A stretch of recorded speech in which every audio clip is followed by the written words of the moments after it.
모두가 그를 약한 고아라고 생각했지만 그는 모든 악마를 죽이는 가장 강한 검사가 된다. 1830년 일본의 어둠 속에는 여전히 악마들이 숨어 인간을 사냥하고 있다. 당연히 인간들은 그들을 싫어하고 반악마 소녀인 스즈네도 예외는 아니다. 스즈네가 계속 울고 사과를 해도 아버지는 그녀를 창고로 내쫓고 그녀의 형 진타는 그 모습을 절망적으로 지켜볼 수밖에 없다. 하지만 그는 사랑하는 여동생이 매일 모욕당하고 괴롭힘을 당하는 모습을 더 이상 참을 수 없다. 그래서 어느 폭풍우 치는 밤 그는 그녀와 함께 도시를 떠나기로 결심한다.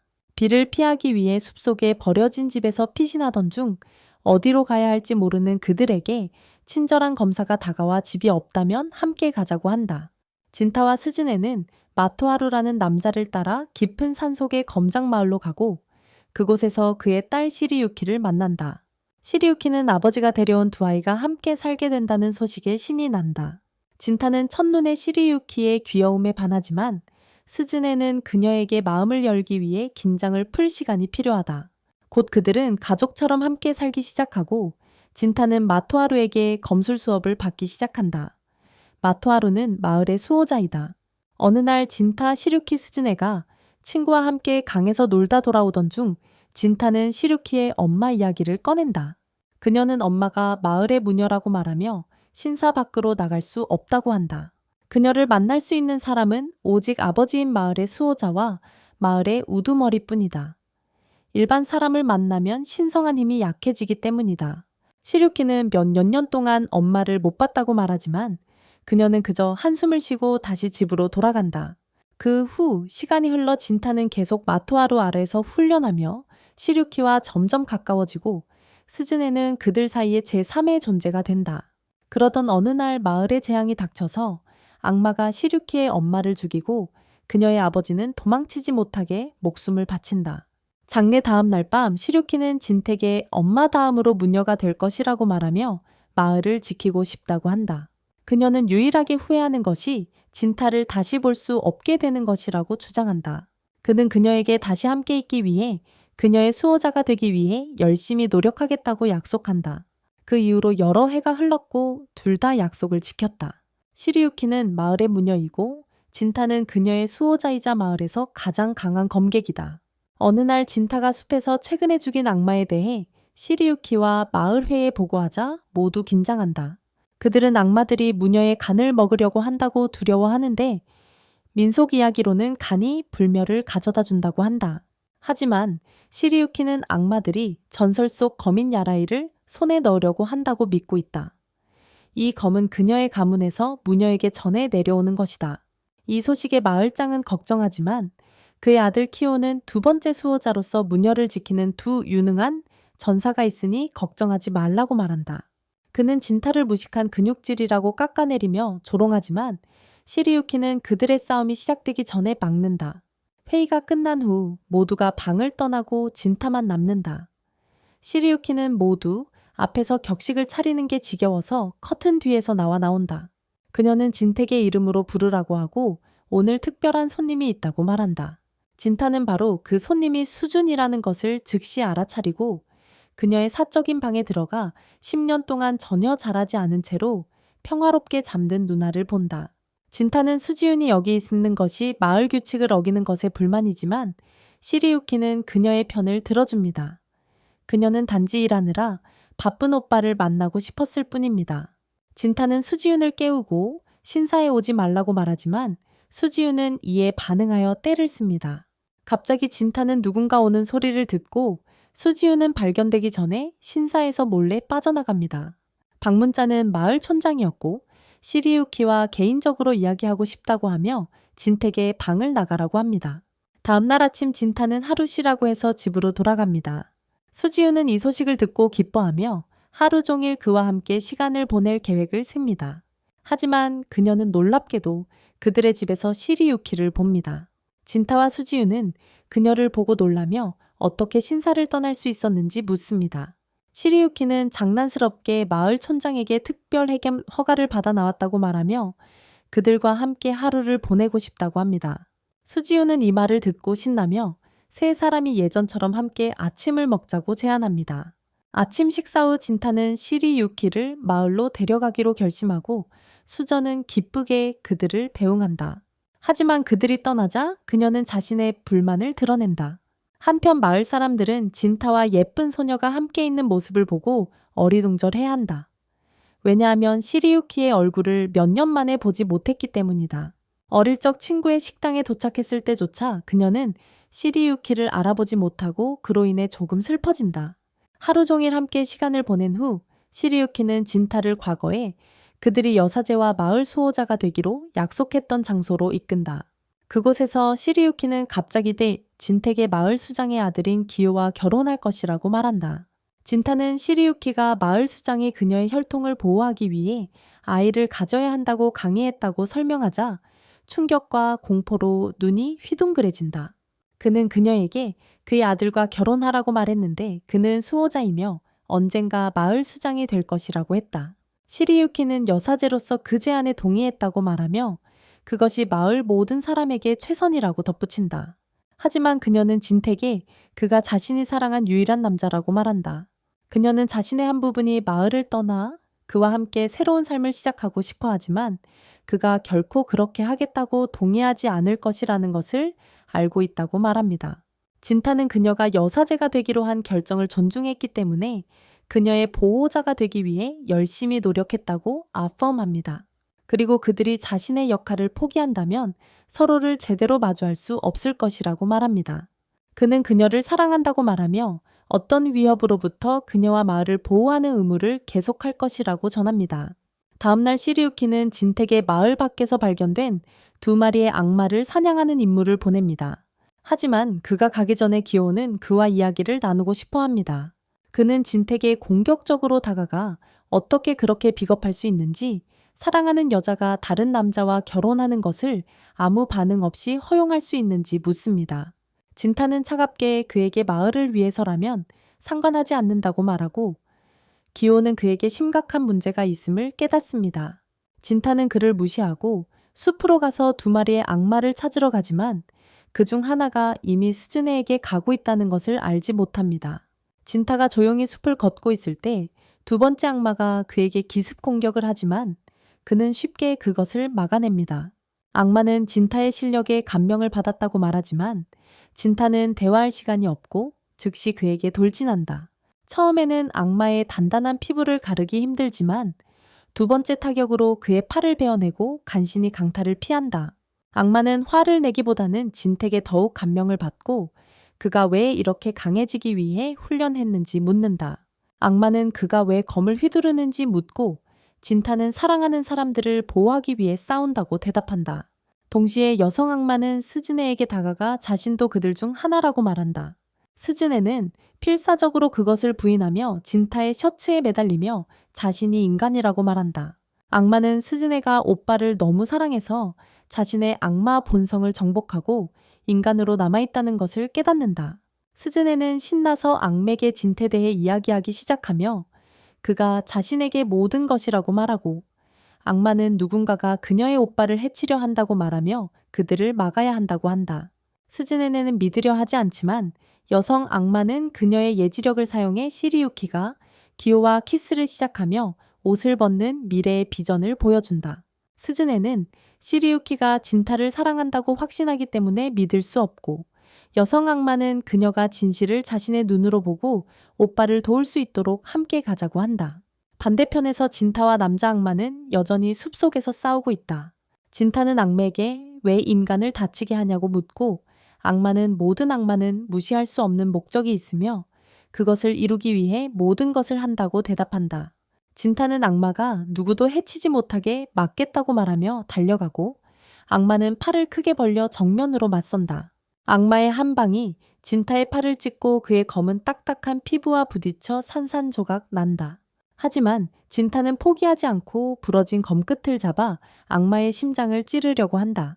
그의 공격은 치명적이고 악마는 쓰러지지만 그는 자신의 목적을 이루었다는 것에 만족한다. 그는 진택에 그의 파트너가 예지의 힘을 가지고 있으며 170년 후에 이 마을에서 악마신이 태어날 것이라고 말했다. 그는 지금도 이 마을에 가장 강력한 악마가 살고 있으며 그들을 찾기 위해 이곳에 왔다고 말한다. 진타는 자신이 수지훈에 대해 이야기하고 있다는 것을 깨닫지만 아무것도 하기 전에 악마는 그의 힘을 선물로 남기기로 결정한다. 그의 팔이 강제로 진타의 목구멍으로 내려가면서 악마는 진택에 보호하려는 이들이 가치 없게 될 때 그는 무엇을 할 것인지 묻는다. 그와 동시에 키오는 시류키와 함께 하려 하고 그녀가 저항하자 그녀에게 진타가 제때 돌아와 그녀의 신음소리를 들을 수 있기를 바라는지 묻는다. 이 혹독한 말은 시류키가 마음을 정하는 데 도움을 주고 그녀는 사제의 의무라고 말하며 옷을 벗기 시작한다. 키오는 그녀가 협력할 줄 몰라 깜짝 놀라지만 시류키가 그에게 키스하려는 순간 여성 악마가 수진을 데리고 와서 직접 모든 것을 목격하게 한다. 숲속에서 진타가 깨어나고 놀랍게도 그의 모든 상처가 사라져 있다. 그는 즉시 수진을 찾으러 달려가지만 끔찍하게도 마을 전체가 불타고 있다. 그는 모두를 무시하고 사당으로 달려가는데 그곳에서 참담한 수진이 시류키를 욕하며 진타를 사랑하는 척하다가 결국 아무 남자나 좋아하게 된 것이라고 비난한다. 시류키는 자신의 입장을 설명하려 하지만 수진은 아무것도 듣지 않으려 한다. 그녀는 울기 시작하며 자신도 진타를 사랑하고 그와 함께 있고 싶다고 말한다. 하지만 그는 시류키를 사랑한다. 그래서 그녀는 모든 것을 견뎌내고 성장하지 않으려 했으며 항상 그의 여동생으로 남아있기를 바랐다. 그가 행복하게 시류키와 결혼할 수 있도록. 시리유키는 그녀에게 마을의 제사장으로서의 의무가 있기 때문에 그렇게 할 수 없다고 말하고 수지유는 이에 화를 냅니다. 그녀는 눈을 가리고 있던 붕대를 찢어내고 시리유키를 저주하기 시작합니다. 이것을 기회로 본 여성 악마는 수지윤을 조종하기 시작하며 그녀가 이 년에게서 오빠를 구하고 그를 속이기 전에 그녀를 죽여야 한다고 말합니다. 시리유키의 외침은 수지윤에게 전혀 닿지 않고 그녀는 여성 악마의 말에 타락합니다. 갑자기 그녀의 어두운 힘이 폭발하고 그녀는 성인 악마로 성장하여 시리유키를 죽일 준비를 합니다. 키오는 그녀를 보호하려 하지만 여성 악마는 그를 쓰러뜨리고 그를 끌고 나갑니다. 그녀는 그를 이용할 필요가 있기 때문입니다. 수지윤은 그녀의 목표와 함께 홀로 남겨집니다. 시리유키는 수지윤이 가족의 전설적인 검을 뽑아드는 모습을 보고 두려워하지만 그녀가 공격하기 전에 진타가 그곳에 도착합니다.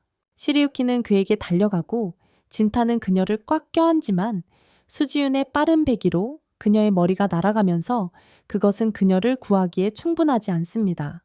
망견자실한 진타는 수지윤이 갑자기 그의 뒤에 나타나 그녀가 그를 위해 그렇게 했다고 말할 때 시리유키의 피 흘리는 시체를 그의 품에 안고 있다는 사실조차 처리할 수 없습니다. 진타는 그녀를 알아보지 못하고 그가 사랑했던 여인을 죽인 악마로만 생각하며 분노에 차서 그녀에게 돌진합니다. 수지윤은 그의 공격을 피하며 자신에게 무슨 문제가 있는지 묻고 그제야 그는 자신이 여동생과 맞서고 있다는 것을 깨닫는다. 진타는 그녀에게 어떻게 시리유키에게 이럴 수 있었냐고 묻고 수지윤은 그녀가 그를 배신할 여자가 될 뻔했으니 죽였다고 말한다. 수지윤은 진택에 그녀가 그를 상처받지 않게 구해줬으니 기뻐해야 한다고 말하지만 그녀가 말할수록 진타는 점점 더 화가 난다. 그의 분노는 악마가 준 힘을 활성화시키기 시작하고 그는 눈앞의 여자가 더 이상 자신의 여동생이 아니라는 것을 깨닫는다. 그는 순수한 증오로 그녀에게 돌진하지만 그의 검은 수지윤의 악마의 기운과 충돌하면서 산산조각이 난다. 진타는 할 수 있는 것이 없어서 한심하게 느끼지만 그때 그는 악마의 힘과 자신의 증오를 사용해 시리유키의 죽음을 복수할 수 있다는 것을 깨닫는다. 그가 손을 변형시키자 수지윤은 그를 행복하게 해주기 위해서 한 것이라고 설명하려 하지만 진타는 그녀에게 입 다물라고 소리친다. 수지윤은 울기 시작하며 이제 진타도 다른 사람들처럼 자신을 버릴 것이라고 말한다. 그녀는 그가 자신이 해준 것을 고마워하지 않는다면 다른 것은 신경 쓰지 않겠다고 말한다. 그녀는 그를 미워한다고 소리치며 방을 이리저리 뛰어다니며 자신이 그의 진정한 가족이고 다른 모든 사람은 낯선 사람이라고 말한다. 진타는 그녀에게 조용히 하라고 말하고 수주는 그녀가 무슨 말을 하든 듣지 않겠다는 것을 깨닫고 멈춘다. 그에 응답하듯 그녀는 갑자기 그에게 다가가 찔러 넣지만 손을 빼려고 할 때 끼어 있음을 발견한다. 그녀가 손을 빼려고 애쓰는 동안 진타는 자신이 여동생을 한 번도 때리지 않았던 것을 떠올리고 힘껏 그녀를 주먹으로 가격하여 몸에 구멍을 낸다. 부상을 입은 수준이 일어나자 진타는 힘껏 달려들지만 마지막 순간에 여성 악마가 도착하여 희생하며 수준을 구한다. 그녀는 수준에게 도망치라고 말하고 시리유키의 머리를 집어들며 이제 모든 것을 싫어한다고 말하고 세상을 불태우겠다고 한다. 그녀는 진택에 기억하라고 말한다. 아무리 시간이 흘러도 그녀는 모든 것이 끝나기 전에 마지막으로 그를 찾아올 것이라고. 진타는 그녀를 따라가려고 애쓰지만 여성 악마는 힘껏 저항하며 그를 제자리에 붙들고 웃는다. 수준이 도망친 후에야 그녀는 놓아주고 목적을 이루었다며 유쾌하게 외친다. 진타는 그녀에게 그 목적이 무의미한 피해 희생이었냐고 묻고 악마는 자신이 미래를 멀리 내다보았다고 말한다. 곧 인간들은 전기를 발견할 것이고 인공 빛이 밤을 밝혀 악마들이 숨을 곳이 사라질 것이다. 하지만 그녀가 여기서 한 일은 기술이 발전하더라도 악마들이 계속 번성하도록 보장할 것입니다. 그 말을 한 후 그녀는 미소를 지으며 죽고 그녀의 몸은 먼지로 변합니다. 모든 것이 끝난 후 진타의 분노와 증오는 갑자기 슬픔으로 변하고 그는 시류키의 몸을 안고 여러 번 그녀를 지키지 못한 것에 대해 사과하며 울기 시작합니다. 그 후 마을 사람들은 집을 재건하기 시작하지만 이제 완전히 혼자인 진타는 여행을 떠나기로 결심합니다. 그가 집을 나서자마자 마을 촌장이 그를 기다리고 있는 것을 발견합니다. 그들은 마을 식당으로 가고 진타는 촌장에게 앞으로 악마 신으로부터 마을을 지키기 위해 처음부터 자신을 단련하기 위해 여행을 떠난다고 말합니다. 촌장은 악마 신이 수지윤이 될 것임을 깨닫고 진택에 그녀를 막을 수 있을지 확신하는지 묻습니다. 진타는 해야 할 일을 할 것이라고 말하고 촌장은 다시 한번 그가 복수의 욕망에 굴복하여 자신의 여동생을 죽일 것인지 묻습니다. 진타는 시루키를 죽인 사람을 결코 용서할 수 없으며 그것이 자신의 여동생이라는 것은 중요하지 않다고 대답합니다. 그는 증오로 가득 차 있지만 그럼에도 불구하고 존재한다면 평화로운 해결책을 찾고 싶다고 말합니다. 마을 촌장은 진타가 악마로 변했음에도 불구하고 여전히 인간성을 지니고 있다는 소식에 안도합니다. 그를 작별하기 위해 그는 전설의 검 야라이를 주며 시류키의 혈통이 끝났으니 검의 주인이 없고 시류키가 그가 가지기를 원했을 것이라고 말합니다. 진타는 검을 받아들이고 갑자기 마을 촌장이 그의 앞에 무릎을 꿇습니다. 그는 진택에 사과하며 자신이 진타와 시류키가 서로 사랑하는 것을 알고 있었지만 그럼에도 불구하고 그녀를 자신의 아들과 결혼시키게 했다고 말합니다. 그는 시류키에게 마을의 이익에 대해 한 모든 말이 변명에 불과했으며 자신도 그녀를 좋아했기 때문에 아들 기요와 결혼시키고 싶었다고 말합니다. 촌장은 이 비극에 대해 자신이 책임이 있다고 말하고 진타는 그를 일으켜 세우지만 용서하지는 않습니다. 그 후 진타는 하루 만에 자신의 인생이 어떻게 바뀌었는지를 생각하며 마을을 떠납니다. 그가 나라를 떠돌기 시작하면서 진타의 마음속에는 170년 후에 이루어질 예언에 대비하는 것만이 남아 있습니다. 며칠이 지나고 진타는 떠돌이 전사로서 새로운 마을에 도착하고 그곳에서 즉시 한 마을 사람에게 일 요청을 받습니다. 그 남자는 자신이 매우 사랑하는 양녀가 있는 지역 상점 주인으로 밝혀집니다. 가게 직원인 쟤는 진에게 딸의 이름이 나츠라고 설명하며 최근 며칠 동안 그녀가 방 밖에서 악마가 소리 지르는 것을 들었다고 불평했다고 말합니다. 그 악마는 자신이 딸이라고 하며 돌아오라고 한다고 합니다. 그녀의 아버지는 매우 걱정하고 있어서 그녀가 곧 13살이 되기 때문에 며칠 동안 진이 그녀의 경호를 해주길 원합니다. 진은 더 자세한 정보를 요청하려 하지만 상황을 제대로 이해하기도 전에 태도가 나쁜 어린 소녀가 들어와서 젠에게 일을 하느라 시간을 낭비한다고 소리치기 시작하고 이어서 진에게도 돌아서서 그가 너무 어리다고 생각하며 그를 사기꾼이라고 부릅니다. 진은 전체 상황에 매우 혼란스러워하지만 젠은 그녀를 이해시키려고 애쓰고 나츠는 그들을 무시하고 떠나며 진에게 떠나라고 말합니다. 젠은 그녀의 행동에 대해 사과하지만 진은 어쨌든 집을 떠납니다. 그날 밤 나츠는 다시 잠들기 힘들어하며 악마가 다시 올까봐 무서워합니다. 다행히도 젠은 정말 착한 사람이라서 그녀의 방 밖에 앉아 그녀를 지키기로 결심합니다. 이로 인해 나츠는 기분이 좋아지지만 잠자리에 들기 전에 갑자기 악마의 끔찍한 소리를 듣고 그녀를 부르는 소리를 듣습니다. 그녀는 겁에 질려서 젠에게 들었는지 묻지만 젠은 아무것도 보거나 듣지 못했다고 말합니다. 그는 상사의 딸이 미쳤는지 궁금해하지만 갑자기 큰 소리가 들리며 나츠가 자신의 딸이라고 외친다. 그는 공포에 질려 사방을 살피기 시작하는데 갑자기 악마가 땅속에서 나타나 마당으로 나와 젠에게 다가가기 시작한다. 그는 두려움에 얼어붙는다. 악마가 그에게 가까이 다가가고 나츠는 문 뒤에서 고개를 내밀며 악마가 공격하기로 결심한 것을 깨닫고 자신과 젠의 끝이 왔음을 알게 된다. 하지만 진이 나타나 악마의 팔을 베어내며 젠의 생명을 구한다.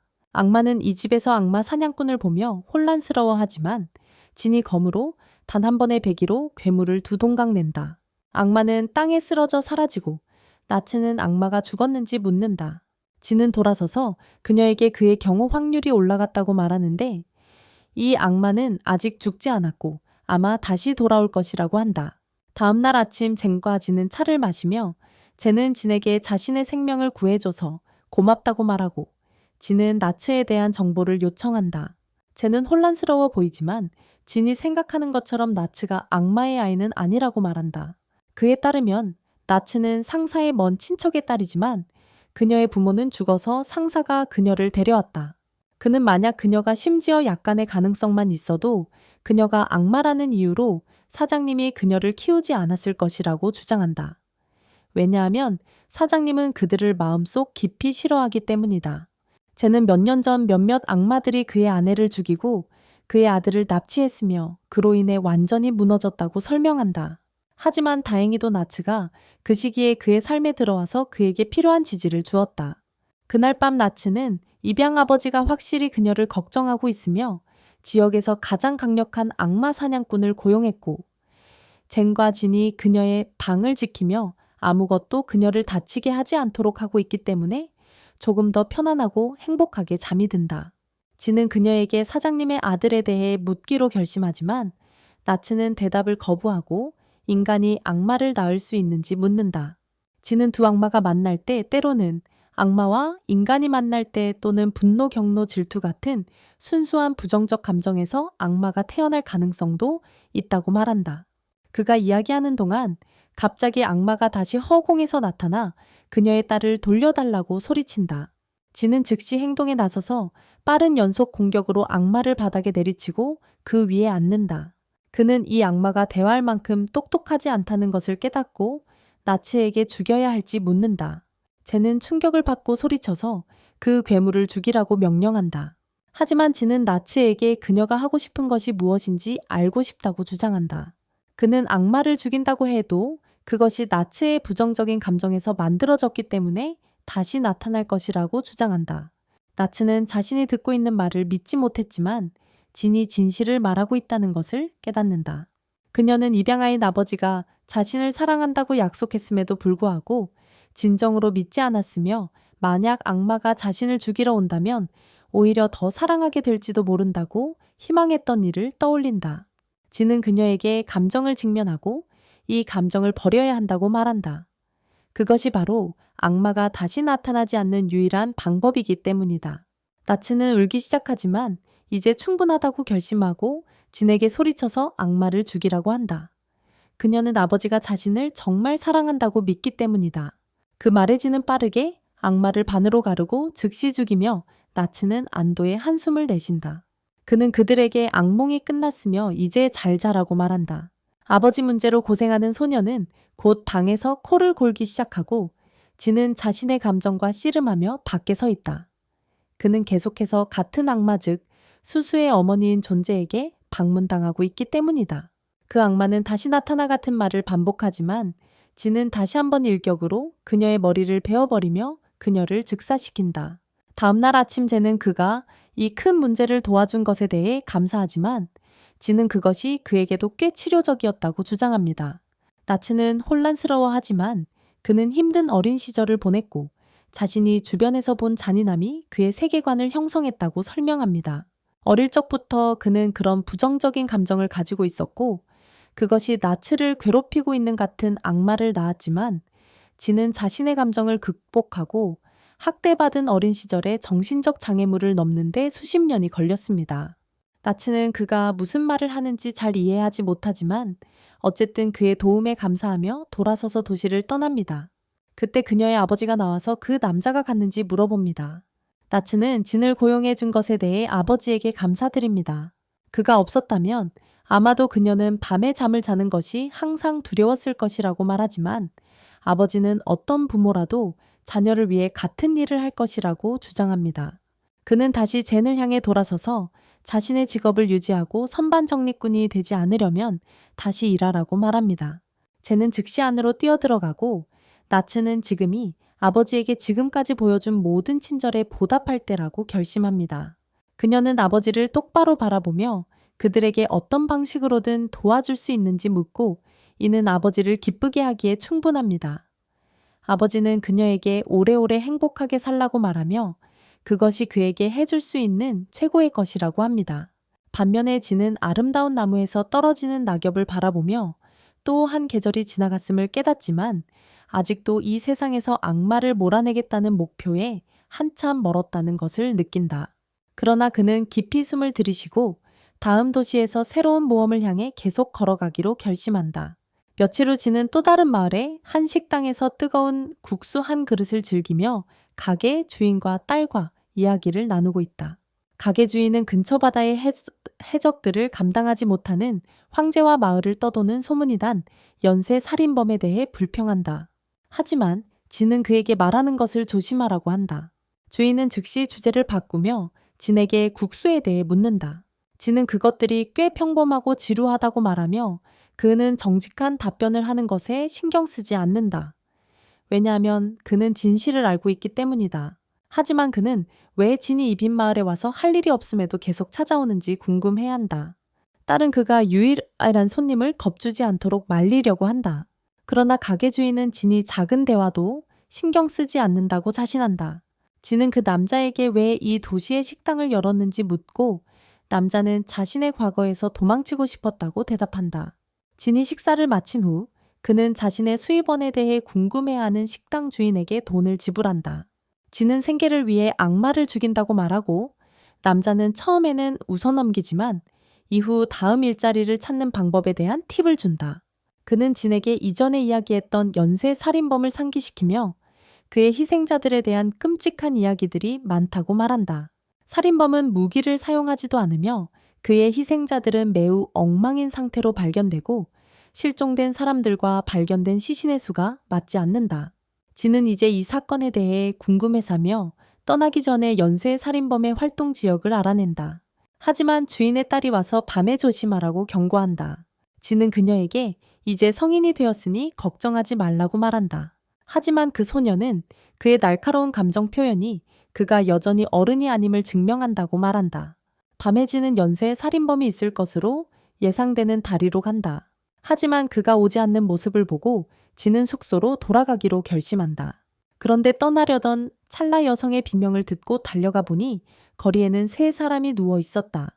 주변에는 아무도 없고 진은 세 희생자의 상처를 살펴본다. 세 희생자는 모두 남자였지만 여성의 비명을 들었기 때문에 그의 의심이 생긴다.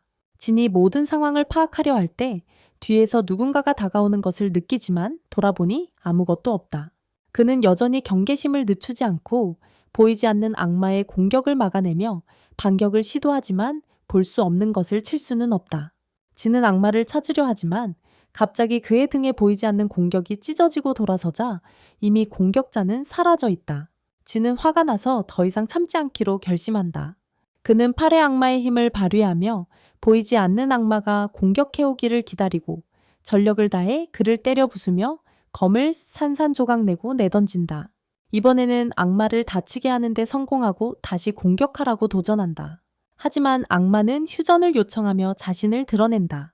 진은 악마에게 죽이기 전에 이름을 묻고 악마는 자신이 모스케라고 답한다. 진은 악마의 팔로 끝내기로 결심하지만 모스케는 즉시 항복하며 싸우고 싶지 않다고 말한다. 진은 왜 그가 자신을 공격했는지 묻자 모스케는 자신도 연쇄 살인범을 쫓고 있었다고 말한다. 그는 살인범이 악마라고 들었기 때문에 진을 의심했다고 한다. 하지만 진이 그를 살인범이라고 부르자 모스케는 자신이 잘못된 사람임을 깨닫고 항복한다. 지는 지금 혼란스러워하며 왜 악마가 연쇄 살인범을 잡으려고 하는지 묻고 모스케는 아무도 보지 않는 곳에서 이야기하자고 말한다. 그는 진을 자신의 집으로 데려가는데 집은 꽤 싸 보이지만 평범하다. 모스케는 집안에서 못생긴 인간으로 변신하며 가끔씩 옛 악마들이 인간으로 살기로 결정한다고 말한다. 그는 진에게 싼 술을 건네고 자신을 소개하기 시작한다. 그는 자신이 100년 넘게 살아온 우월한 악마 중 하나라고 말하는데 특별한 능력인 투명화 덕분이라고 한다. 진은 그가 우월한 악마치고는 꽤 약하다고 말하고 모스케는 긴장하며 그들이 우월한 악마라고 불리는 건 깨어난 능력 때문이지 힘 때문이 아니라고 답한다. 그는 어떤 우월한 악마들은 일반 악마보다 약하다고 인정하며 자신도 그중 하나라고 한다. 그 후 진과 모스케는 자신들이 연쇄살인범이 아니라고 말하고 악마는 거짓말을 할 수 없기 때문에 서로 믿는다. 진은 그러면 왜 그가 그를 공격하기 전에 아무것도 확인하지 않았냐고 묻고 악마는 연쇄살인범에 대해 원한이 있다고 답한다. 그는 살인범인 남자만 즉석에서 죽이고 여자들을 납치한다고 말하며 그의 아내도 그에게 납치당했다고 한다. 모스케는 울먹이며 그의 아내는 그가 악마임을 알면서도 그를 사랑했던 마음 따뜻한 인간이었다고 진에게 말한다. 그녀는 한 달 전에 납치되었고 10일 후에는 끔찍한 상태로 지역강에서 발견되었다. 모스케는 인간을 그다지 좋아하지 않지만 아내를 사랑했기 때문에 복수하기 전에는 멈추지 않을 것이라고 말한다. 그는 이번에는 진이 옆에 서서 연쇄 살인범을 처리하게 하라고 말하지만 진은 거절하며 자신의 목적은 악마를 사냥하는 것이라고 한다. 모스케는 그것을 이해해야 하고 함께 팀으로 협력해서 악마를 찾고 이기자고 제안하지만 여전히 진에게 마지막 일격을 맡기길 원한다. 진은 그의 결의에 감동받아 함께 일하기로 한다. 그리고 다음날 두 사람은 연쇄 살인범에 관한 정보를 모으기 위해 따로 흩어진다. 아무것도 찾지 못하고 모스케의 집으로 돌아와서 술을 마시며 친해지기 시작한다. 모스케는 왜 자신이 악마임에도 불구하고 악마를 죽이냐고 묻자지는 돈을 벌기 위해서라고 답한다. 모스케는 그것이 유일한 이유라고 믿지 않으며 진은 자신이 악마를 죽이는 이유는 더 강해져서 언젠가 특정 악마를 멈추기 위해서라고 말한다. 모스케는 궁금해하며 진은 자신의 과거 이야기를 들려준다. 사랑했던 여성을 죽인 여자를 미워하지만 그녀를 죽일 수 있을지 모르겠다고 한다. 그는 모스케에게 복수 후에 무엇을 할 계획이냐고 묻고 악마는 평범한 평화로빙 사람으로 돌아가서 아내의 무덤을 돌볼 것이라고 답한다. 다음날 진은 같은 식당에 다시 가고 주인 딸이 그에게 이 연쇄 살인범에 대한 단서가 있느냐고 묻는다. 진은 아직 작업 중이라고 답하며 이야기하고 싶지 않아서 그녀를 칭찬하며 관심을 돌린다. 그는 그녀 같은 아름다운 웨이트리스는 가게 앞에 손님들이 줄 서서 기다리고 있어야 한다고 말했고 그 칭찬에 여자와 그녀의 아버지 모두 바로 설득당했어요. 가게 주인은 진에게 다가와 딸과 데이트하고 싶냐고 묻는데 자신도 잘생긴 사위감을 찾고 있었기 때문이에요. 하지만 그 여자아이는 아버지에게 조용히 하라고 하고 유일한 손님 앞에서 창피 주지 말라고 말했어요. 그녀는 아버지에게 때가 되면 좋은 남자를 만나겠다고 말했고 주인은 다시 부엌으로 돌아가 일을 계속했어요. 그 여자아이는 아버지의 행동에 대해 진에게 사과했지만 그는 괜찮다고 말했어요. 그는 그녀의 아버지가 그녀를 정말 많이 사랑하는 것 같다고 말했어요. 하지만 그 여자아이는 그 말 속에 깊은 아버지 문제를 느끼고 진에게 아버지가 그를 사랑하지 않았냐고 물었어요. 진은 그녀를 무급치료사로 삼기로 하고 그녀에게 아버지가 그의 누이 수지은을 딸로 받아들이지 않았던 이야기를 하기 시작했어요. 그리고 어느 날 그들은 집을 뛰쳐나갔어요. 그는 지금은 왜 아버지가 수지은을 싫어했는지 이해하지만 아직도 더 나았으면 하는 것들이 있다고 말했어요. 그날 밤 진과 마숙은 다시 연쇄 살인범을 찾으려 하지만 아무것도 찾지 못한다. 마숙은 최근에 연쇄 살인범의 단서나 새로운 희생자가 없어 절망하고 있으며 그를 잡을 방법을 찾지 못하고 있다. 진은 그에게 인내심을 가지라고 하지만 갑자기 식당 주인의 딸 아프가 꽃을 바라보고 있는 것을 발견한다. 그는 그녀가 밤에 혼자 나오는 것은 안전하지 않다고 생각해 그녀와 함께 가기로 결심하고 마숙은 보이지 않게 되어 그들에게 사생활을 주기 위해 집으로 간다. 진은 아프에게 왜 혼자 여기 있냐고 묻고 그녀는 달빛 아래 꽃을 보는 것을 좋아한다고 대답한다. 그녀는 그들 앞에 있는 꽃들에 대해 자세히 이야기하고 그녀의 수다를 듣고 난지는 그녀를 집까지 호위하겠다고 제안한다. 집으로 걸어가면서 아프는 진에게 그가 너무 우울하고 조용하다고 말하지만 그는 배트맨이 아니니 그 연기를 그만두라고 한다.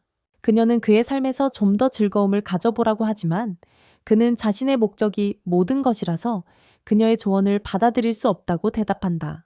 갑자기 아프는 도로 근처에 꽃덤불을 발견하고 신나게 진에게 그것에 대해 이야기하기 시작한다. 그녀는 다음 식물로 넘어가지만 진은 그것을 너무 잘 알고 있다.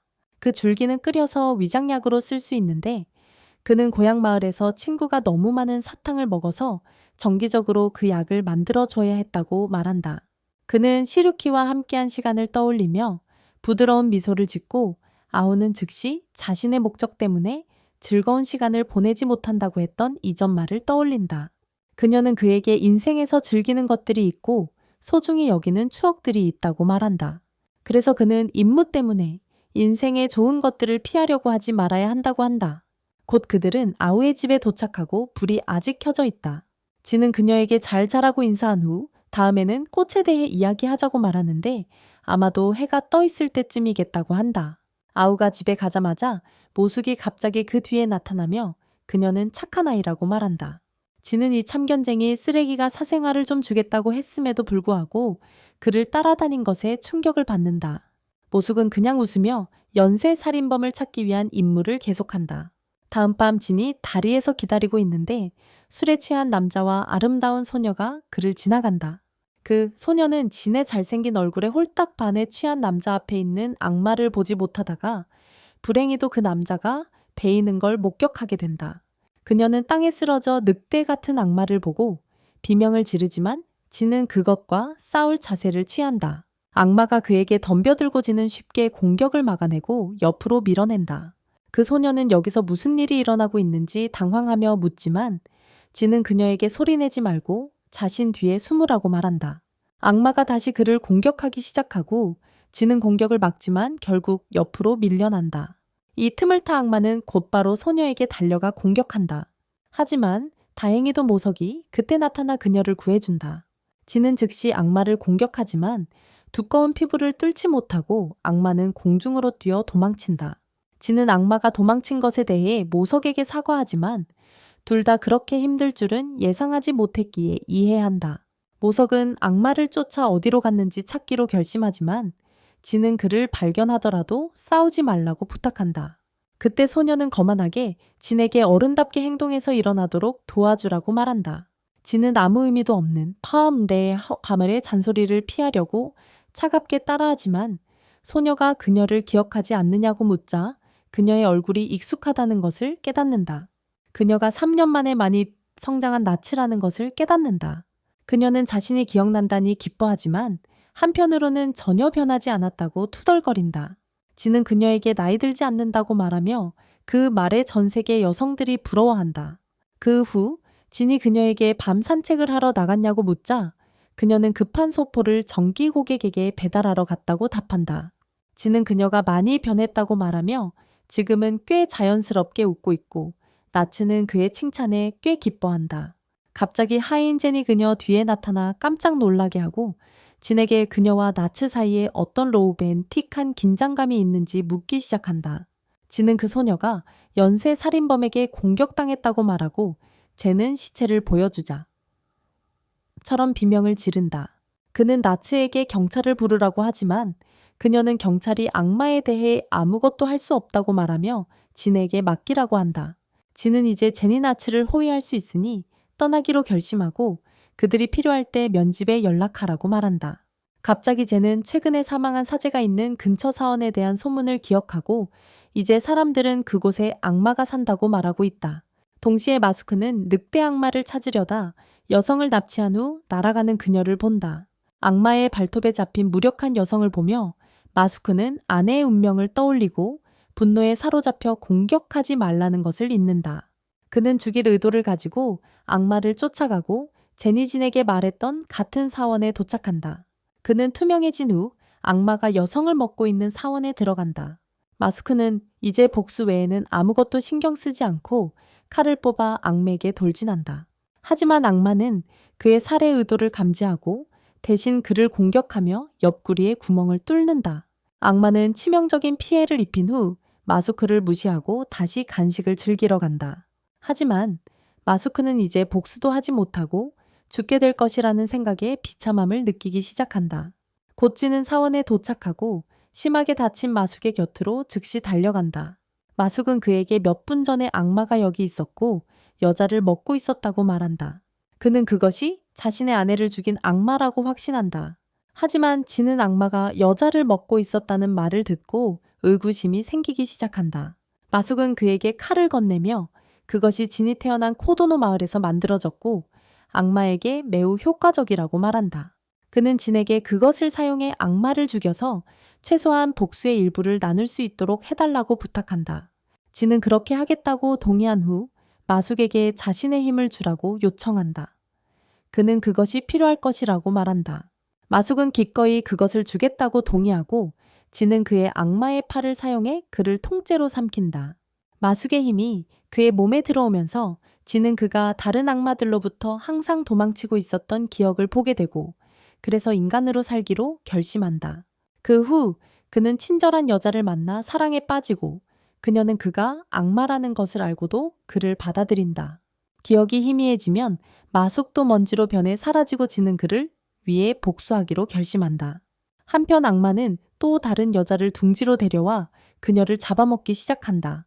그는 혼잣말로 자신의 의식을 갖게 된 순간 이미 괴물이었다고 말하며 유일하게 알던 것은 집이 어디인지 모른 채 집으로 돌아가야 한다는 것뿐이라고 한다. 본능이 그에게 인간을 죽이고 먹으라고 시켰고 그는 그렇게 했다. 하지만 여전히 만족하지 못했다. 그는 집으로 돌아가기 위해 무엇을 해야 할지 궁금해했고 곧 답을 찾았다. 바로 여자를 처음 먹었을 때였다. 그는 여자를 먹는 것이 자신의 부족한 것을 채워준다는 것을 깨달았고 계속 그렇게 했다. 악마는 먹는 데 정신이 팔려 있는데 갑자기 진의 목소리가 들려온다. 여기서 또 공격당하고 돌아오는 게 바보 같은 짓 아니야. 악마는 돌아서서 침입자를 보지만 지금 진은 투명하다. 그는 악마에게 달려가 눈치채지 못하게 손을 깨끗이 베어낸다. 악마는 고통 속에서 울부짖고 본능만으로 그의 위치를 추측하며 공격하려 한다. 진은 모든 공격을 피하고 이번에는 반드시 이길 것이라는 자신감을 가진다. 그는 투명 상태를 해제하고 악마의 팔을 사용해 힘을 증가시킨 후 단 한 번의 검격으로 악마의 목을 베어버린다. 악마의 머리가 땅에 떨어져 고통 속에서 꿈틀거리지만 진은 아직 끝내지 않았다. 그는 소문난 연쇄살인이 남자들을 현장에서 죽이고 여자들을 납치하기 때문에 실종자 수와 발견된 시신 수가 일치하지 않는다고 말한다. 악마도 남자들을 현장에서 죽이고 여자를 여기로 데려와서 먹는다는 사실을 고려하면 이해가 간다. 하지만 마숙의 아내는 강에서 발견되었고 만약 그녀가 정말로 악맥에 납치되었다면 그녀도 먹혔어야 했다. 그는 무슨 일이 있었는지 알고 싶어하고 악맥에 원하는 것이 무엇인지 묻는다. 악마는 집에 가기 위해 몸이 필요하다고 말하지만 그것은 아무것도 설명하지 않는다. 진은 악마의 힘을 흡수하기로 결심하고 그로 인해 악마는 큰 속도로 앞으로 돌진하며 공중을 걷기도 한다. 그 후 그는 답을 얻기 위해 악마의 기억을 들여다보기로 결심하고 악마가 한 무리의 남자들에게 성폭행당한 여성이었다가 강에 던져졌다는 것을 알게 된다. 그 여성은 집으로 돌아가고 싶었지만 이렇게 몸이 망가진 상태로 남편에게 돌아갈 수 없었기에 익사하면서 제대로 된 몸을 갖고 싶어 했다. 여성이 기억 속에서 마숙의 이름을 부르자 진은 악마 마숙이 죽이려 했던 대상이 사실 그의 아내였다는 것을 깨닫는다. 그는 결국 무슨 일이 있었는지 깨닫고 불행한 커플을 불쌍히 여기며 악마의 몸이 사라지고 여성의 머리핀만 남는다. 그 후로 살인은 멈추지만 진의 임무는 아직 끝나지 않았다. 그는 마숙의 아내를 공격한 남자들을 찾아내고 그들이 다음 목표를 정하는 것을 보며 그들을 베어치고 치명적인 상처를 입힌다. 하지만 그는 그들이 오래 고통받게 두지 않고 마숙의 칼을 가져와 그 남자들을 죽이며 친구에게 복수를 했다고 말한다. 며칠 후 나오라는 이름의 사무라이가 아프의 식당에 오지만 그는 불필요하게 우울해 보인다. 그래서 아프의 아버지가 그에게 무슨 고민이 있는지 묻는다. 나오는 형을 찾고 있다고 말하지만 그 남자는 그의 말을 중간에 끊고 모두가 그가 명문가의 외아들이고 형이 없다는 것을 알고 있다고 말한다. 나오는 이를 듣고 우울해진다. 그는 적어도 누군가가 자신의 이야기를 믿어주길 바랐지만 지금까지 어디서나 실망만 해왔다. 그는 자신에게 형이 있다고 확신하지만 그걸 생각하는 사람은 아무도 없다. 심지어 그의 부모님조차 다른 아들이 있었다는 기억이 없고 나오는 정신이 나갈 것 같다. 그가 이렇게 괴로워하는 모습을 보고 아프는 그를 도와줄 수 있다고 믿는 진에 대해 이야기하기로 결심한다. 아프의 아빠는 그녀의 의견에 동의하며 나에게 지는 기괴한 미스터리를 해결하는 직업을 가진 단골 손님이라고 말한다. 나오는 진이 악령을 쫓아내는 무당 같은 존재인지 묻고 아프와 아빠는 웃는다. 그들은 그가 단순한 방랑 검객일 뿐이지만 혼자서도 악마를 물리칠 수 있을 만큼 능숙하다고 자세히 설명한다. 바로 그때 진이 가게에 들어와 평소처럼 주문을 하고 나에게는 전혀 신경 쓰지 않는다. 나에게는 이상하게 끌리는 느낌이 든다. 진이 국수를 먹기 시작하자 아프는 그에게 차를 따르고 숙제를 잘하고 있는지 묻는다. 진은 아프가 지난번에 가르쳐준 꽃에 대한 구절을 읊고 아프는 그 말을 듣고 기뻐한다. 그녀는 이번에는 신화 속 꽃에 대해 가르치기로 결심하는데 갑자기 나오가 그들의 대화를 방해한다. 그는 진에게 자신을 소개하고 그가 초자연적인 신비와 악마를 다룬다는 것이 사실인지 묻는다. 진은 긍정하고 나오가 형의 미스터리를 해결할 수 있을지도 모른다는 희망을 갖는다. 진은 그에게 자신이 확신할 수 없다고 빠르게 말하며 자신이 잘하는 것은 악마를 죽이는 것뿐이고 이 사건에 악마가 관련되지 않으면 별로 할 수 있는 게 없다고 설명한다. 실망한 나오가 면을 먹지도 않고 식당을 떠나자 아프의 아버지는 불쌍한 남자를 안타까워한다. 그는 진에게 좋은 말을 해주려고 노력하며 나오를 도와달라고 부탁한다. 나오가 형을 잃고 정신적으로 불안정하기 때문이다. 아프도 그와 함께하고 진은 그들의 요청을 수락하기로 한다. 진은 먼저 나츠를 식당에서 만나고 둘이 함께 달콤한 것을 먹으면서 진이 갑자기 그녀에게 젠과 결혼할 때가 언제냐고 묻는다. 나츠는 사탕에 걸려서 기침을 하며 진에게 젠은 그녀에게 오빠 같은 존재이기 때문에 결코 결혼하지 않을 것이라고 말한다. 그녀는 아버지가 자신에게 남편을 선택할 자유를 주었지만 아버지는 상인이나 사무라이와 결혼하기를 더 바랄 것이라고 덧붙인다. 그런 맥락에서 그녀는 진에게 아내가 필요하지 않냐고 묻고 진은 안정적인 직업 없는 악마 사냥꾼과 결혼할 미친 여자는 없을 것이라고 대답한다. 나츠는 동의하지만 곧 정착하는 것을 생각해야 한다고 말한다. 그녀는 진에게 몇 살이냐고 묻고 그가 31살이라고 말하자 그녀는 깜짝 놀라며 그가 20대보다 한 살도 더 늙어 보이지 않는다고 한다. 그녀는 진처럼 나이 들지 않는 것에 질투를 느끼지만 그는 그녀의 수대 지쳐 일어나서 일을 하러 간다. 나츠는 왜 능숙한 검사가 왜 귀신을 사냥해야 하냐고 묻자 그는 어디서든 일자리를 구할 수 있는데 왜 그런지 답하지 못한다. 그는 그것이 자신에게 유일한 길인 것 같다고 답하고 나츠는 그것을 듣고 안도하며 자신이 평범한 인간처럼 들린다고 생각한다. 반면 나오가 집을 나서려 할 때 갑자기 어머니가 그를 멈추게 한다. 그녀는 오늘도 상상 속 형을 찾으러 가냐고 묻고 나오가 화내며 형은 실존한다고 말한다. 그는 그를 기억하기 때문이다. 어머니는 이에 화가 나서 나에게 이 멍청한 부수 퀘스트에 시간을 낭비하지 말고 사무라이로서의 임무에 집중하라고 한다. 이로 인해 나오가 더 화가 나서 그는 늙은 노파에게 형을 찾으면 제대로 임무를 수행하겠다고 말한다. 그는 집을 뛰쳐나가지만 멈추면서 형에 대한 기억이 떠오른다. 그의 형은 그에게 가족과 나라를 위해 모든 것을 희생하는 사무라이의 원칙을 이해해야 한다고 말한다. 하지만 그는 이에 동의하지 않기 때문에 따르려고 하지 않는다. 나오는 큰 소리로 형에게 어디에 있는지 묻다가 갑자기 진이 그의 옆에 나타난다. 진은 나에게 그가 미스터리를 해결하는 데 도움을 줄 것이라고 말하지만 아무것도 찾지 못할 수도 있다고 경고한다. 나오는 그가 시도하려는 것만으로도 충분하다고 말하며 그가 편하게 이야기할 수 있도록 집에 오라고 부탁한다. 하지만 그는 곧 어머니의 불쾌한 기분을 기억하고 대신 아우의 가게에서 시간을 보내기로 결정한다. 그곳에서 나오는 진해검이 꽤 고급스러워 보인다는 것을 알아차리고 유명한 사무라이 가문에 속하는지 묻는다. 진은 자신의 배경에 대한 일반적인 설명을 해주지만 그것만으로도 나오는 그가 대장장이로 유명한 고도노 마을 출신이라는 것을 알아차린다. 나오는 검에 대한 매니아로 밝혀지고 진에게 검에 대한 질문을 쏟아낸다.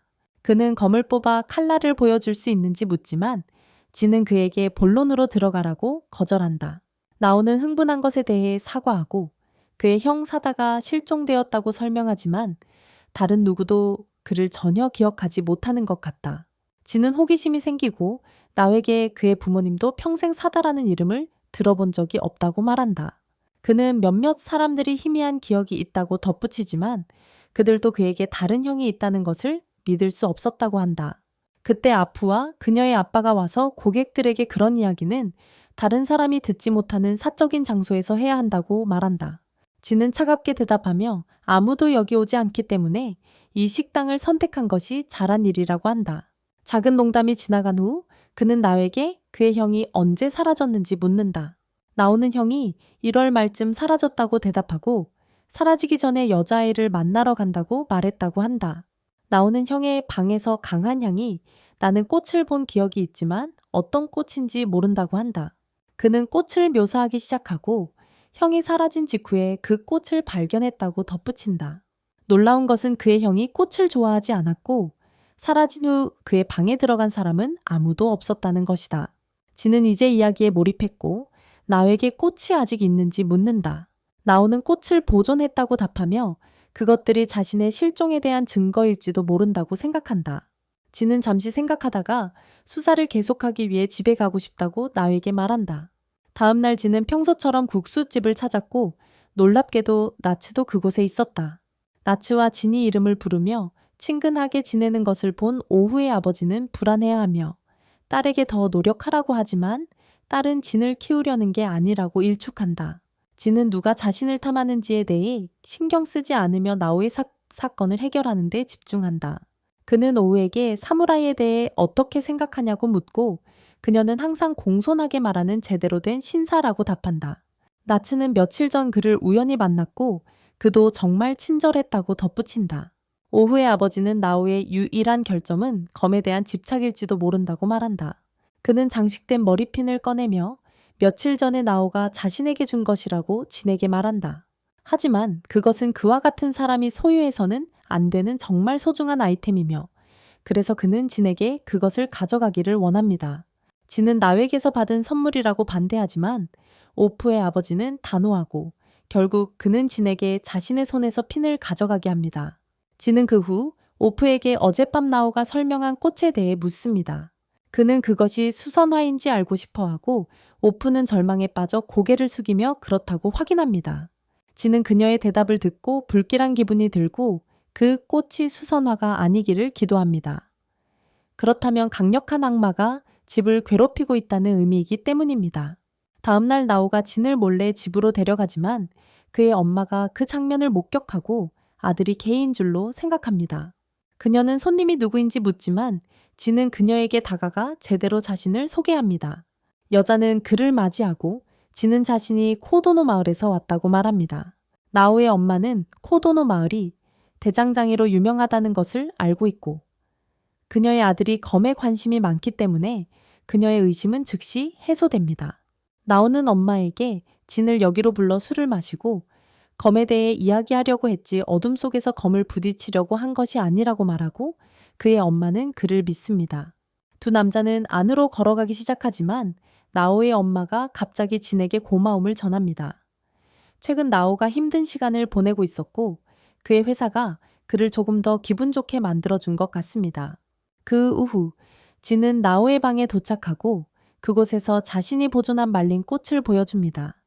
진이 두려워했던 대로 그것들은 수선화입니다. 나오는 이 꽃들에 특별한 것이 있는지 묻고 진은 이 꽃들의 특별한 것은 너무 작다는 것 뿐이라고 말합니다. 그런 다음 진은 나오에게 이 꽃들을 발견했을 때가 봄철이었는지 확실한지 묻고 나오가 그렇다고 대답합니다. 진은 나오의 형이 방문하려 했던 소녀가 악마였을지도 모른다고 밝히고 그녀가 그를 다른 차원으로 데려갔다고 말합니다. 그는 이 꽃들이 그 증거이며 악마의 세계에서 온 것일 수 있다고 말합니다. 나오는 그 말을 듣고 매우 긴장하지만 지는 그의 형의 방을 보여달라고 요청합니다. 나오는 길을 안내하기 위해 일어섭니다.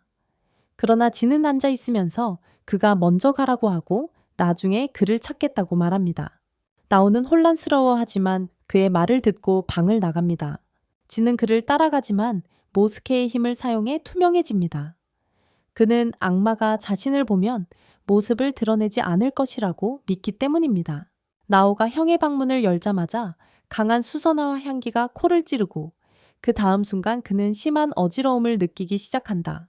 그는 한 소녀가 노래를 부르는 소리를 듣기 시작하고 갑자기 다른 시간의 환상이 그의 마음을 채운다. 그는 한 소녀가 집 밖에 서 있는 모습을 보는데 갑자기 집이 불타기 시작한다.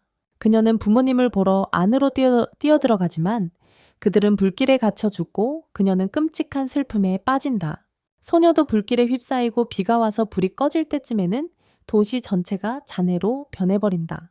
그럼에도 불구하고 소녀는 처음에는 괜찮아 보이지만 거리로 나가자 모두가 그녀를 보고 놀라 도망친다. 그녀는 악마가 되어버린 것이다. 소녀는 웅덩이에 비친 자신의 모습을 바라보며 이를 깨닫고 갑자기 모든 것을 잃었다는 사실이 그녀를 강타한다. 그녀는 이제 돌아갈 집이 없다는 것을 깨닫고 울기 시작하며 도시를 떠난다. 소녀는 정상적인 인간인 척하며 성장하고 방황하지만 어느 날 그녀는 옛 도시로 돌아와 자신의 집이 있던 또 다른 집을 발견한다. 그녀는 게이트를 열고 나오의 가족이 행복하게 살고 있는 모습을 보고 부모님의 모든 기억이 되살아난다. 소녀는 돌아가고 싶다고 말하며 그녀의 악마 같은 힘이 갑자기 깨어나 그녀의 과거를 환상으로 만들어낸다. 그 환상 속에서 그녀의 부모는 살아있고 그녀는 다시 어린아이로 돌아간다. 소녀는 이것이 현실이 아님을 깨닫지만 그것이 유일한 것인 만큼 간절히 환상에 매달린다. 나우의 꿈이 끝나자 그는 깨어나 자신이 집과 같은 장소에 있지만 평행 차원인 환상의 세계에 있음을 알게 된다. 그는 앞에 펼쳐진 변화된 풍경에 멍해진다. 하지만 진도 그를 깨우기 위해 있다. 나우는 아직 혼란스러워 무슨 일이 일어난 건지 묻는다. 하지만 진은 먼저 그에게 악마로 변한 소녀의 기억도 봤냐고 묻는다. 나우는 그렇다고 답하고 진은 여기서 뭔가 심각한 일이 벌어지고 있는 것 같다고 말한다. 그때 그들은 소녀가 노래하는 소리를 듣고 나우의 형인 사다가 그녀와 함께 노는 모습을 발견한다. 그는 그쪽으로 걸어가지만 갑자기 날카로운 소음이 그를 멈추게 한다. 한편 사다는 악마 소녀에게 오늘 무엇을 먹고 싶은지 묻지만 그녀는 그에게 장난치지 말고 가족에게 돌아가라고 소리친다. 그녀는 이 세상에서 부모님을 볼 수 있으니 그의 동정은 필요 없다고 말하며 그것만으로도 충분히 행복하다고 한다. 사다는 그녀에게 집이란 집에 사는 사람들이 만들어낸다고 말한다. 그리고 그녀의 진정한 집은 여기서가 아니다. 그는 이곳은 그녀에게 진정한 행복을 줄 수 없다고 말하며 그녀가 함께 간다면 이곳을 떠나겠다고 한다. 소녀는 이곳이 그녀에게 유일한 장소라고 거부한다. 하지만 사다는 그녀가 그의 입양딸이 될 수 있다고 말하며 그들은 시골에서 평화롭게 살 수 있다고 한다. 소녀는 이곳을 떠날 수 없다고 거부하고 사다는 그녀가 마음을 바꿀 때까지 함께 있겠다고 대답한다. 그는 그녀를 입양할 진심이라고 한다. 그녀는 그에게 소리치며 절대 그를 아빠로 생각하지 않을 것이라고 말한다. 사다는 그냥 웃으며 사라진다. 그때 나오가 일어나서 형이 어디 갔는지 궁금해한다. 그 여자아이가 여기서는 더 이상 아무도 거짓말을 하지 않는다고 말한다.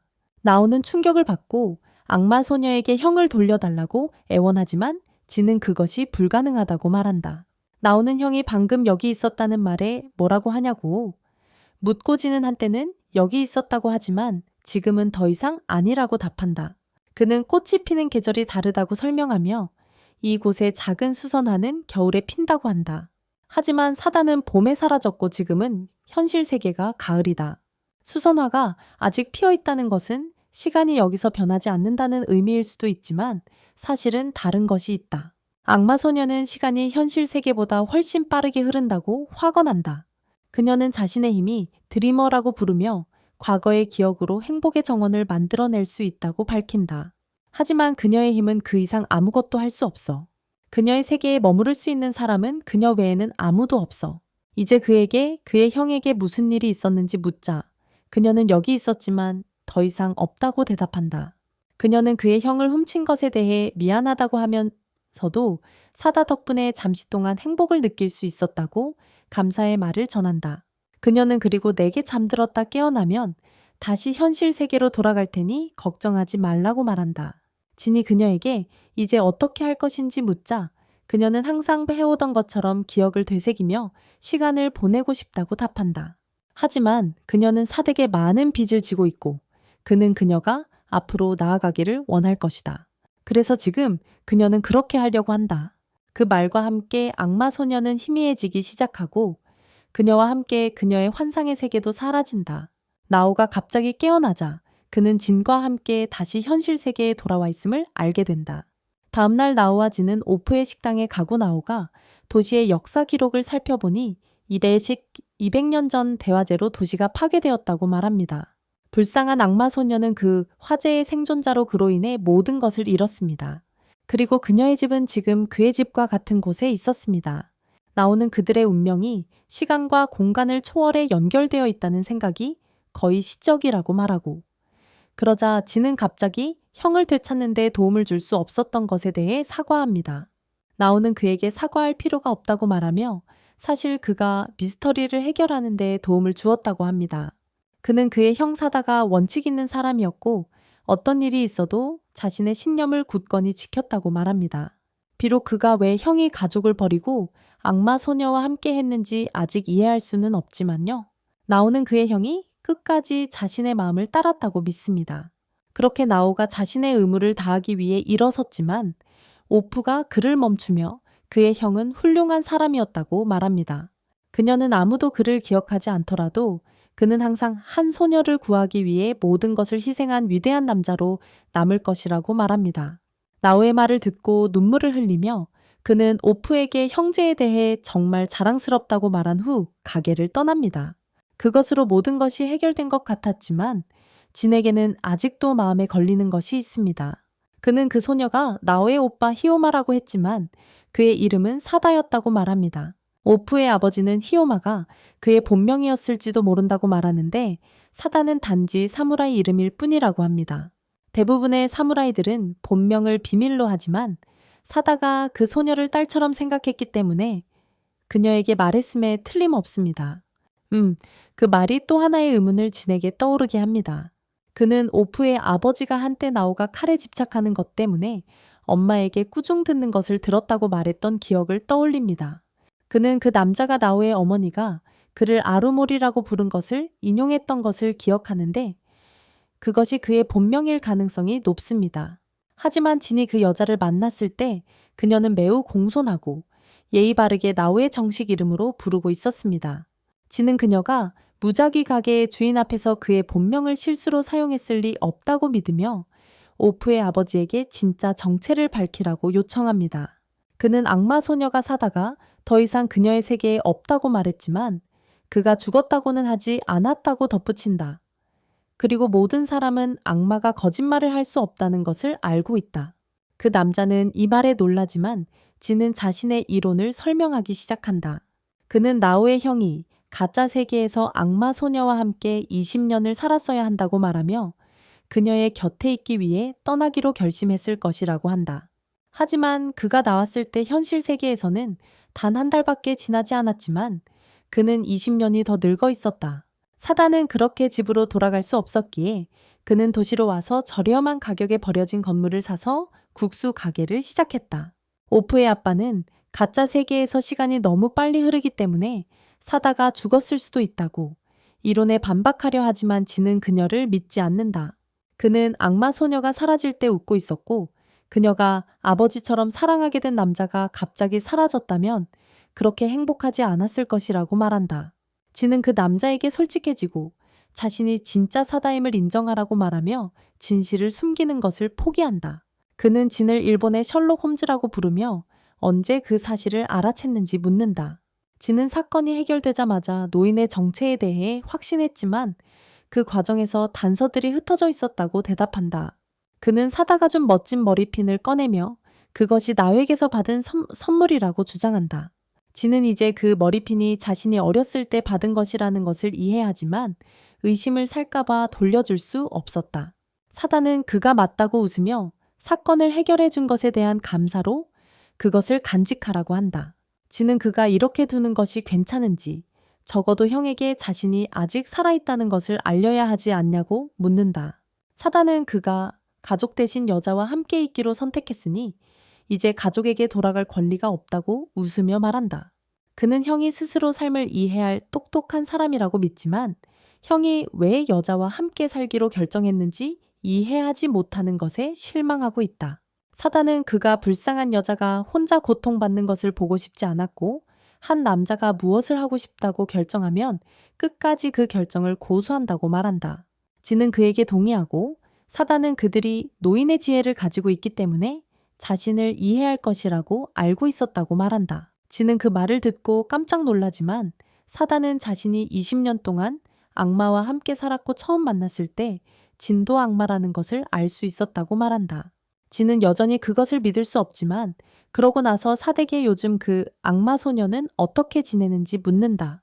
그는 그녀가 그들과 함께 방에 있다고 대답하고 아프는 그녀의 악마 같은 눈을 드러내며 환상의 세계 안에 있던 소녀였음을 밝힌다. 이제 지는 모든 것이 이해가 되고 아프가 사실 자신보다 훨씬 나이가 많은 악마라는 것을 깨닫는다. 그녀는 이에 대해 웃으며 악마 사냥꾼으로서 이제 무엇을 할 것인지 묻고 지는 대답 대신 평소처럼 주문을 한다. 몇 주 후, 진의 아버지가 그에게 일 요청을 위해 전화를 건다.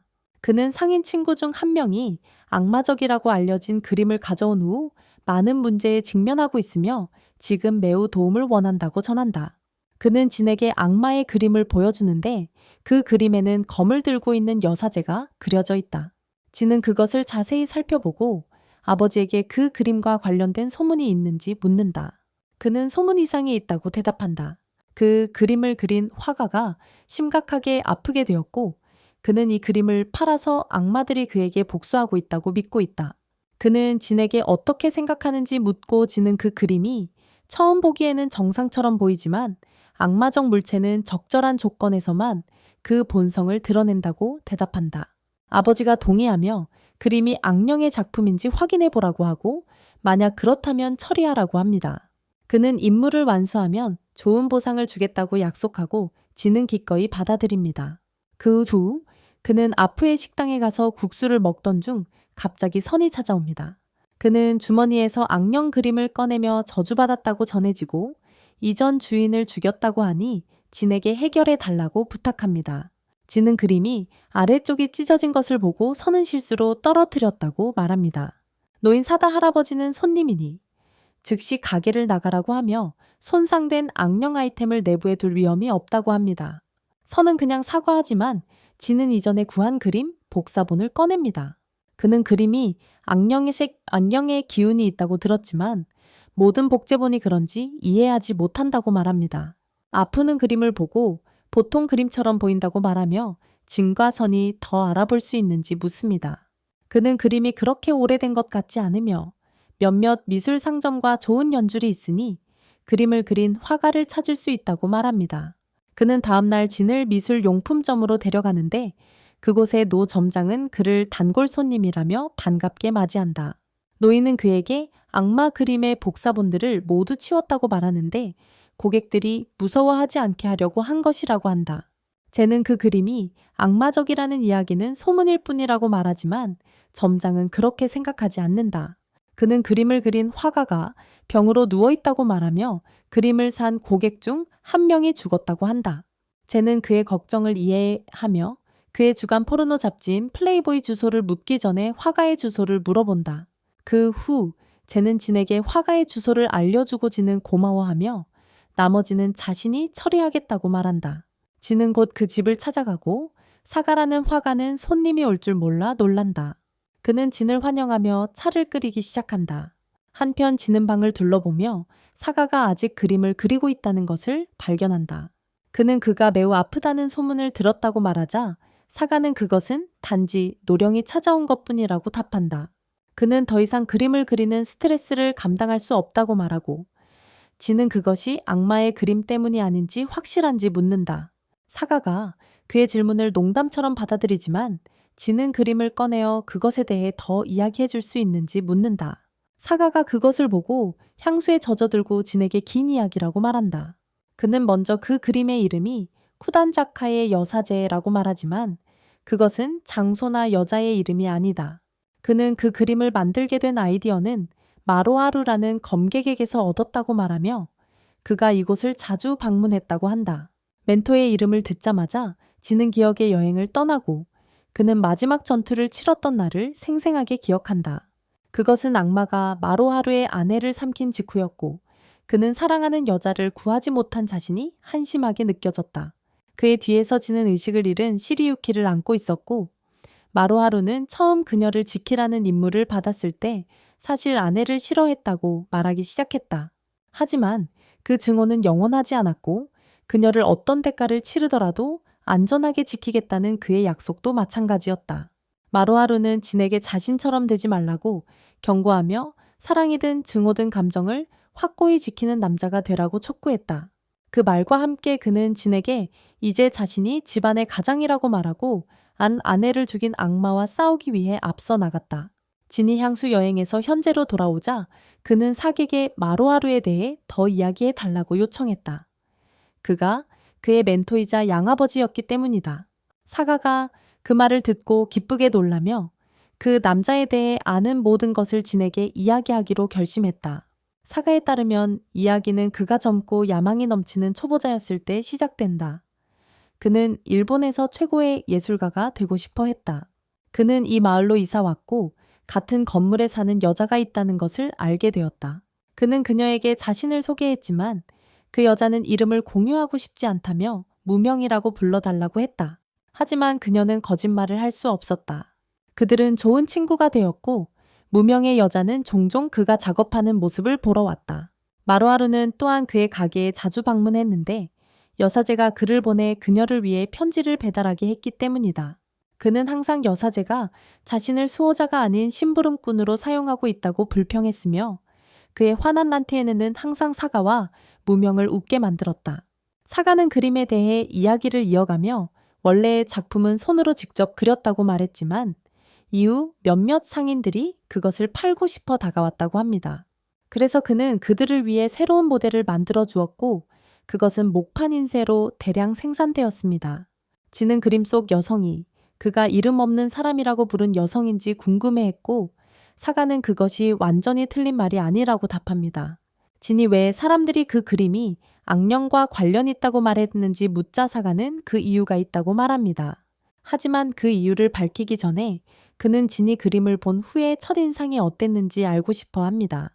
진은 처음에 제이드 목걸이를 한 여사제가 신노 마을의 전설적인 여사제라고 생각했다고 말합니다.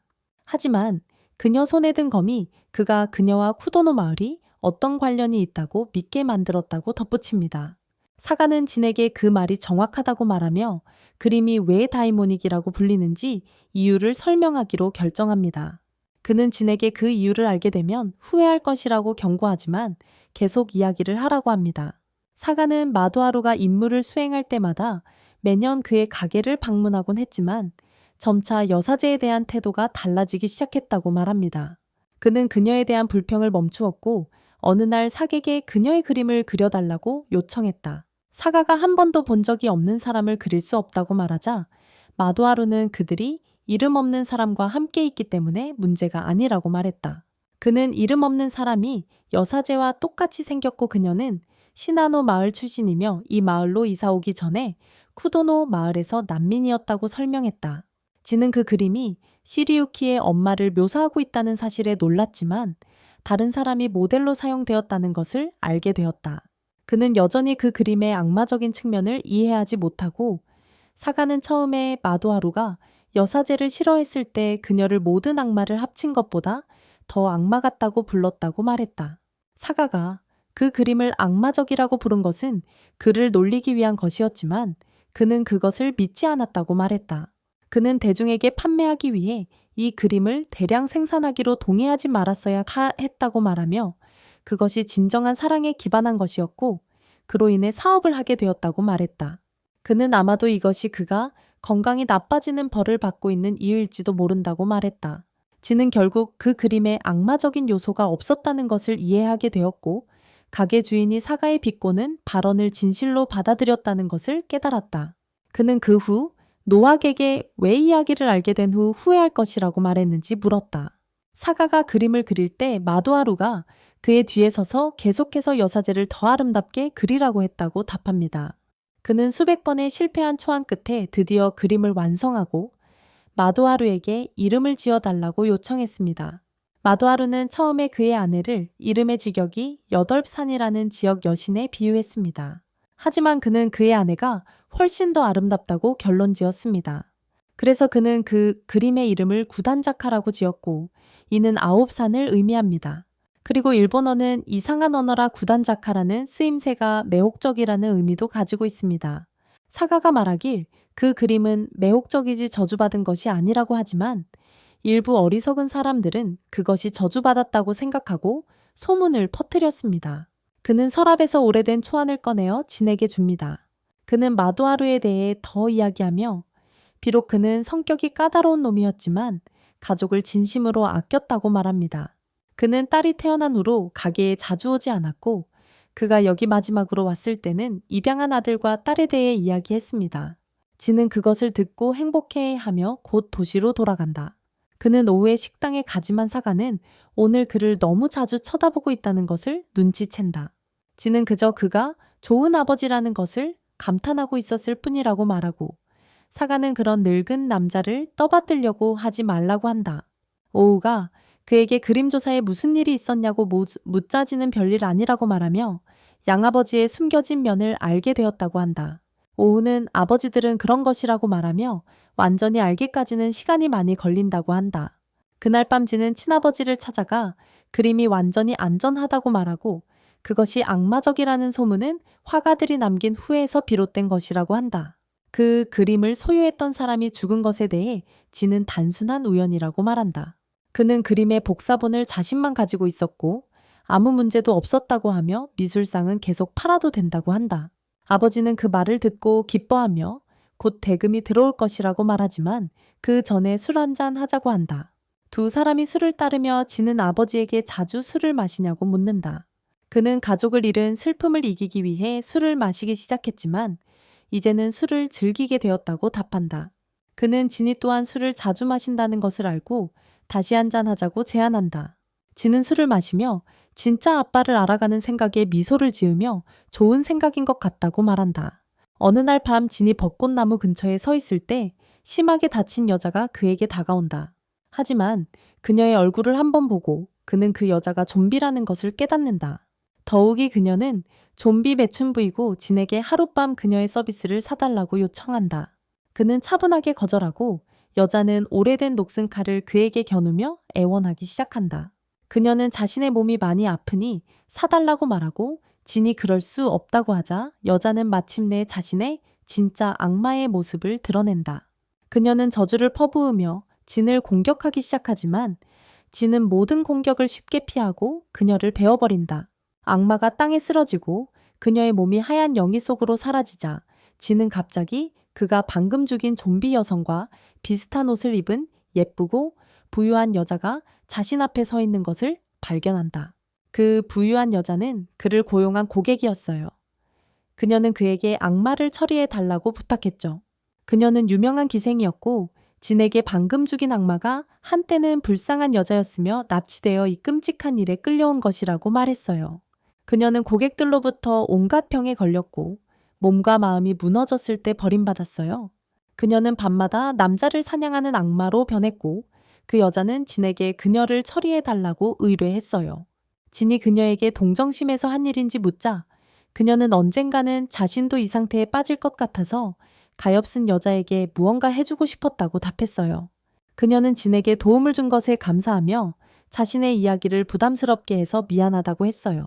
그는 왜 그것이 그에게 부담이 된다고 생각하는지 묻자 그녀는 남자의 표정을 읽는 것이 그녀 일에서 가장 중요한 부분이라고 답했어요. 그녀는 그가 길 잃은 작은 소년처럼 보인다고 말한 후 떠나기로 결심했어요.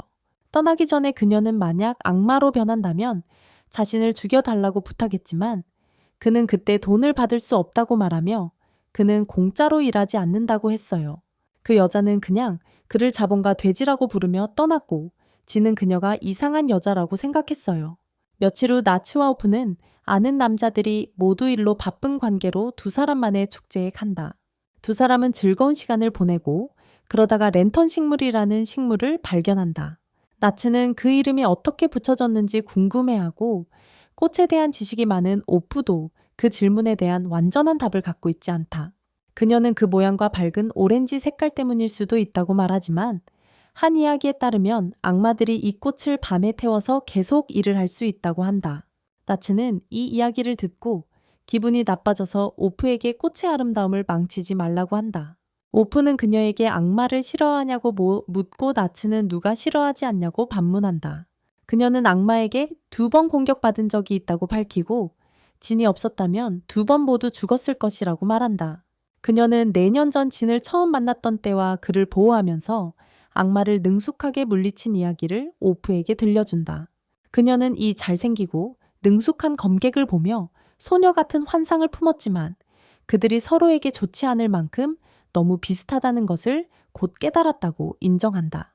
그녀는 진을 알면 알수록 그가 자신과 같은 상처받은 영혼이라는 것을 깨닫게 되었고 그로 인해 일정한 평화를 느꼈다고 말한다. 오우는 나츠의 감정이 로맨틱한 것이 아니라는 것을 깨닫고 진이 자신의 감정을 받아들이기 힘들어한다는 점을 덧붙입니다. 나츠는 그녀에게 진을 좋아하냐고 묻기 직전 갑자기 누군가가 그들을 부릅니다. 그들은 돌아서서 가게 주인이 자신의 물건을 보여주기 위해 부르는 것을 봅니다.